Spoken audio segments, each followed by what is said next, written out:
Welcome to this episode. இந்த எபிசோடில் நம்ம பார்க்க போகிறது future perfect continuous tense. So ஒரு வாட்டி இதுக்கு முன்னாடி பார்த்த 2 டென்சஸ் ரிவைஸ் பண்ணிக்கலாம். So present perfect continuous tense பார்த்தோம். இது எதுக்கு யூஸ் பண்ணுறதுனா, நம்ம இப்போ ப்ரெசென்ட்டில் இருக்கோம், ப்ரெசென்ட்டில் பேசிகிட்டு இருக்கோம், பாஸ்ட்டில் ஒரு ஆக்ஷன் ஸ்டார்ட் ஆகி ப்ரெசென்ட் வரைக்கும் கண்டினியூ ஆகிட்டுருக்கு அப்படின்னு சொல்கிறதுக்கு. Example, I have been waiting for Ram for 3 hours. நான் 3 hours ராம்காக வெயிட் பண்ணிகிட்ருக்கேன் அப்படின்னு சொல்கிறதுக்கு.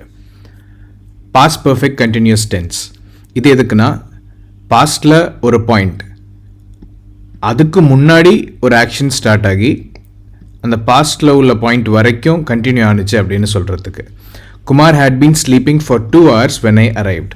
நான் இங்கே அரைவ் ஆனது நேற்று சாயந்தரம் 8 மணிக்கு. ஸோ நான் அரைவ் ஆனப்போ குமார் 2 மணி நேரமாக தூங்கிட்டு இருந்தான்.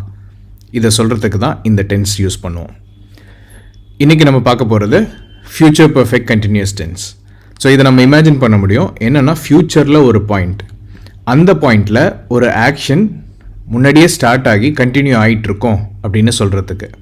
அந்த ஆக்ஷன் எங்கே ஸ்டார்ட் ஆனிச்சு அப்படின்றது, அதாவது பாஸ்ட்லேயே ஸ்டார்ட் ஆகிருக்கலாம், ப்ரெசென்ட்டில் ஸ்டார்ட் ஆகலாம், அல்லது ஃப்யூச்சரில் கூட ஸ்டார்ட் ஆகலாம். ஆனால் நம்ம பேசுகிற பாயிண்ட் அதையும் தாண்டி இருக்குது. ஓகே, ஸோ ஃப்யூச்சரில் ஒரு பாயிண்டில் ஒரு ஆக்ஷன் முன்னாடி ஆரம்பித்து கண்டினியூ ஆகிட்டுருக்கோம் அப்படின்னு சொல்கிறதுக்கு இந்த டென்ஸ். நம்ம ஃபஸ்ட்டு ஸ்ட்ரக்சரை பார்க்கலாம், அதுக்கப்புறம் எக்ஸாம்பிள்ஸ் பார்க்கலாம்.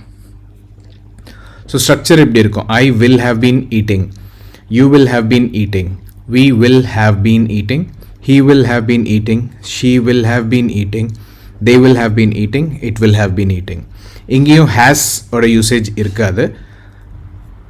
ஸோ இதை நெகட்டிவாக சொல்கிறதுனா, I will not have been eating, you will not have been eating, we will not have been eating, he will not have been eating, she will not have been eating, they will not have been eating, it will not have been eating. கொஸ்டினாக கேட்குறதுனா, will I have been eating, will you have been eating, will we have been eating, will he have been eating, will she have been eating, will they have been eating, will it have been eating. Negative questions, will I not have been eating, will you not have been eating, will we not have been eating, will she not have been eating,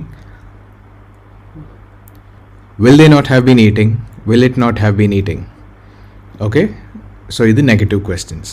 இப்போ நம்ம ஒரு சில examples பார்க்கலாம். The first example, in September I will have been working at my company for 1 year. அதாவது September வர்றப்போ நான் இந்த கம்பெனியில் 1 year ஒர்க் பண்ணியிருப்பேன். அதை இங்கிலீஷில் எக்ஸாக்டாக சொல்கிறதுனா, அந்த செப்டம்பர் வர்றப்போ நான் வந்து ஒர்க் பண்ணுற ப்ராசஸில் இருப்பேன் 1 வருஷமாக. அதை வந்து கண்டினியூஸாக நடந்துகிட்ருக்க ஆக்ஷன் மாதிரி சொல்கிறது. ஸோ நம்ம இங்கே இருக்கோம், செப்டம்பர் ஃப்யூச்சரில் வரப்போகுது. செப்டம்பர் வர்றப்போ நான் 1 year ஒர்க் பண்ணிகிட்ருப்பேன் அப்படின்னு சொல்கிறதுக்கு இந்த டென்ஸ். தமிழில் நம்ம இதை எக்ஸாக்டாக ட்ரான்ஸ்லேட் பண்ண ட்ரை பண்ணோன்னா, ஏன் இதுக்கு தனியாக ஒரு டென்ஸ் அப்படின்னு தான் நமக்கு தோணும்.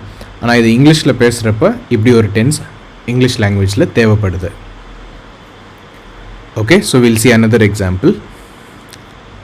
At 5 o'clock I will have been waiting for 30 minutes.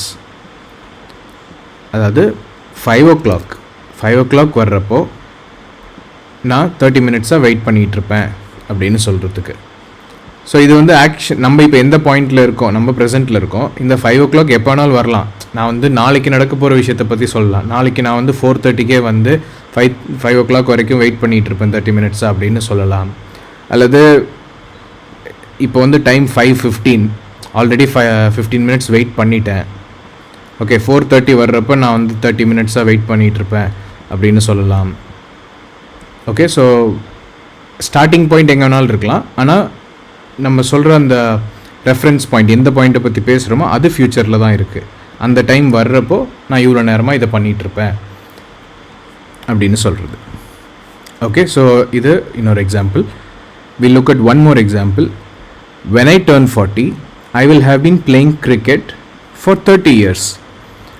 எனக்கு 40 வயசு ஆறப்போ, அதாவது இந்த when I turn 40 அப்படின்னா, இந்த டேர்ன் அப்படின்ற வேர்டு ஏஜ் கூட யூஸ் பண்ணுறப்ப அந்த வயசு ஆகிறது அப்படின்னு அர்த்தம். ஸோ இங்கே திரும்புறது, லெஃப்ட் டர்ன், ரைட் டர்ன் அதெல்லாம் கிடையாது. when I turn 40னா when my age becomes 40, அதான் meaning. when I turn 40 I will have been playing cricket for 30 years. அப்படின்னா எத்தனை வயசில் இவர் கிரிக்கெட் விளையாட ஆரம்பித்தார்? 10 வயசில் கிரிக்கெட் விளையாட ஆரம்பிச்சிருக்காரு. இப்போ அவருக்கு வயசு என்ன வேணாலும் இருக்கலாம், 39 இருக்கலாம், அல்லது 20 இருக்கலாம், என்ன வேணாலும் இருக்கலாம். அது என்ன சொல்கிறாருன்னா 40 வர்றப்போ நான் வந்து 30 இயர்ஸாக அந்த ஆக்ஷனை பண்ணிகிட்டு இருப்பேன். என்ன ஆக்ஷன்? கிரிக்கெட் விளையாடுறது. ஓகே, இது இன்னொரு எக்ஸாம்பிள்.